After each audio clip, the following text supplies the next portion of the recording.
ভাইকে মেসেজ দিছি, সাজিদ ভাইকে মেসেজ দিছি, কিন্তু তারা কোনো মেসেজের রিপ্লাই দেয় না। তারা তাদের মতো নিয়ে ব্যস্ত। এই 11 মাসে কোনো সরকারি দল, কোনো একটা সমন্বয়ক তারা চেহারা দেয়নি এখানে। এটা ডাইরেক্টর করতেছে, এগুলো পরিচালক করতেছে। এটাই তারা প্রতিদিন আসে রিলিজ দেওয়ার জন্য, মানে যত যে কটা রুগী আছে সে কটা ভাগাই দেওয়ার জন্য আসে। তারা বলতেছে মিনিস্ট্রি থেকে ফোন করছে কোনো রুগী রাখা যাবে না। আমরা কই যাবো? আমাদের যে পায়ের অবস্থা, কই যাবো আমরা? এরা পুলিশ প্রশাসন লিয়া কয় মন্ত্রণালয় তো বলছে আমাদের ভাগাই দিতে, তখন ভাগাই দেওয়া রুগীরা কই যাবো বলেন? তাদের বাবা মা বৃদ্ধ, আমার চাচা আছে বৃদ্ধ মানুষ, এরাই খায় অন্য কারে, এরা কে নিব? এই বাচ্চাটার বয়স 3.5 বছর, এই বাচ্চাটার ব্যবহার কে নিব? এই যে আমি না খাটতে সকালতে, আমার পরিবারের অবস্থা তো খারাপ। কারণ এই যে এইভাবে যদি চলে তা কেমন হইব? এর জন্য কি এরা যুদ্ধ করছে? এরা তো আওয়ামী লীগের মতো ব্যবহার করতেছে। এরা আওয়ামী লীগ ব্যবহার করে, খারাপ মুখে তোলা যায় না। তারা বলতেছে এখন তারা রাখবে না, উপর মহলতে বলছে আমাদের রাখবে না, ডিরেক্টর খেদাই দিতেছে পুলিশ দিয়ে। এখন আমাদের কি হবে? চিকিৎসাও তো হাঁটতেও তো পারে না রোগী। এখন আমরা সব কিছু বিছনায় করে, বাথরুম গোসল তো করতেই পারে না, সব বিছনায় করে, হাঁটতেও পারে না। এখন আমি তার নিয়ে কোথায় যাব? আমাদের এটা তো হলো অপারেশনের হাসপাতাল, দেশের সর্বোচ্চ প্রতিষ্ঠান। এখানে তো ধরেন একটা রোগীর আমাদের চিকিৎসা শেষ, আমাদের এন্ড থেকে অপারেশন হয়ে গেছে, এখন রোগীর হয়তো লং টার্ম একটা ব্যায়াম করতে হবে। তো ব্যায়ামের হাসপাতাল তো এটা না, তাকে বাসায় যে ব্যায়াম করতে হবে, রিহ্যাবিলিটেশন, অকুপেশনাল থেরাপি, মানসিক স্বাস্থ্য। আর একটা রোগী যদি 1 বছর ধরে বিছানায় থাকে তার তো মানসিক স্বাস্থ্য নষ্ট হয়ে যাবে। আমরা তাদেরকে বলছি যে আমাদের অপারেশন শেষ, এখন আপনারা বাসায় যান, পরিবারের সাথে সময় কাটান। কারণ যেটা ক্ষয় হয়েছে জুলাই যোদ্ধাদের সেটা তো পুরনো আমরা করে দিতে পারবো না। আমরা ডাক্তার, আমরা চিকিৎসা দিতে পারবো। এই রোগীর চিকিৎসা হঠাৎ করে দিলাম, সুস্থ হয়ে দৌড়ায় বাসায় যাবে এরকম না। আপনারা শুরুতে যে ভিডিওটি দেখলেন এটি হচ্ছে বর্তমান আমাদের বাংলাদেশের বাস্তবতা। কেমন সমন্বয়কদের উপরে বর্তমান আপনার যেই জুলাই মাসকে কেন্দ্র করে যেই আন্দোলন হয়, 5 আগস্ট যে আওয়ামী লীগ সরকারের পতন ঘটে, এই হচ্ছে বর্তমান আপনার সাধারণ শিক্ষার্থী কিংবা সাধারণ জনগণদের বক্তব্য। বর্তমান তাদেরকে হসপিটাল থেকে বের করে দিচ্ছে, তাদেরকে সুচিকিৎসা পর্যন্ত দিচ্ছে না, তাদেরকে বিভিন্ন সুযোগ সুবিধা পর্যন্ত থেকে তাদেরকে প্রতিনিয়ত বঞ্চিত করা হচ্ছে। এবং বাংলাদেশে যে জুলাই ফাউন্ডেশন করা হয়, সেই ফাউন্ডেশন শুধুমাত্র নামে ক্ষেত্রে করা হয়।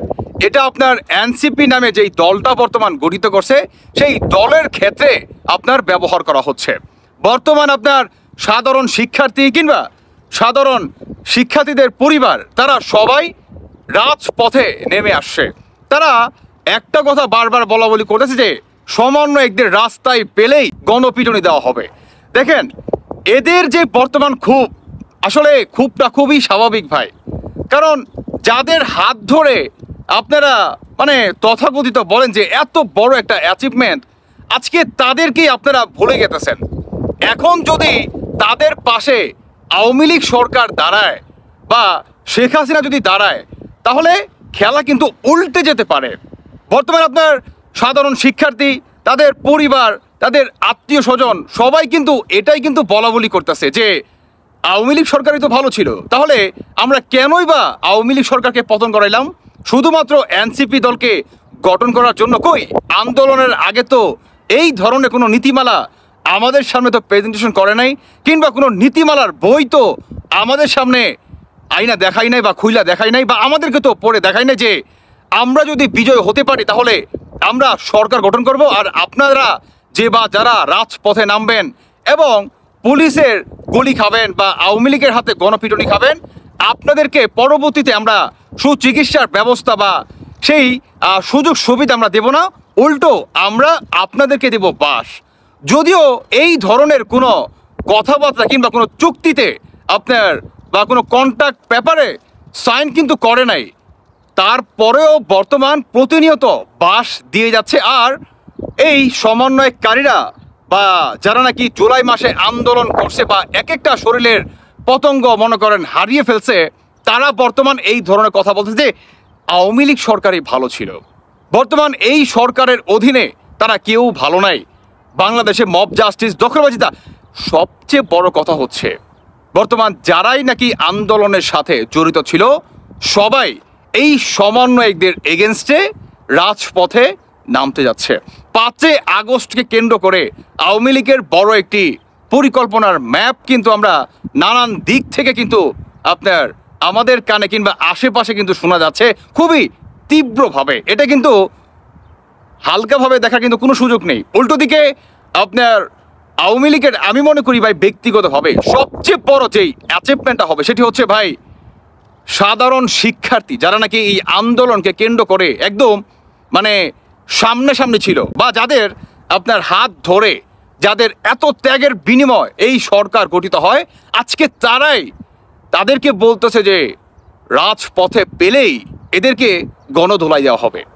আমরা আওয়ামী লীগের সাথে কাঁধে কাঁধ মিলিয়ে এদেরকে উচিত শিক্ষা দিব। এই হচ্ছে বর্তমান অন্তর্বর্তীকালে সরকারের এগেনস্টে বৈষম্য বিরোধী যেই ছাত্র আন্দোলন হয়েছিল সেই আন্দোলনকারীদের মন্তব্য, কিংবা তাদের পরিবার থেকে ঠিক একই কথা শোনা যাচ্ছে। তাহলে কি আওয়ামী লীগের সাথেই 5ই আগস্ট বড় একটি ধামাকা ঘটতে যাচ্ছে? অনেকটা এই ধরনের কিন্তু আভাস চারিদিকে ছড়িয়ে ছিটিয়ে কিন্তু মনে করেন পড়তেছে বর্তমান। দর্শক বন্ধুরা, যাই হোক, কিন্তু আপনারা কিন্তু কোনোভাবে এটা কিন্তু এড়িয়েতে পারেন না যে এনসিপি দল ছাত্রদের কিংবা সাধারণ শিক্ষার্থীদের রক্তের বিনিময়ে এই সরকার গঠিত করছে। এটা শুধুমাত্র তাদের ব্যক্তিগত এবং তাদের ব্যাংক ব্যালেন্স বৃদ্ধি করার জন্যই। এটা কিন্তু আর মুখে বলতে কিন্তু হবে না, দেখাই যাচ্ছে। এনিওয়ে দর্শক বন্ধুরা, এখন দেখা যাক যে এই সাধারণ শিক্ষার্থীরা তারা বলতেছে যে সমন্বয়ক উপদেষ্টাদের পেলেই রাজপথে আমরা এদেরকে গণধোলাই দিব আওয়ামী লীগের সাথে সমন্বয় হয়ে। দেখা যাক এখন বাস্তবে কতটুকু ফলে। দর্শক বন্ধুরা, বাকিটা আপনাদের ব্যক্তিগত মতামত অবশ্যই জানিয়ে যাবেন। ধন্যবাদ সবাইকে। আল্লাহ হাফেজ, আসসালামু আলাইকুম।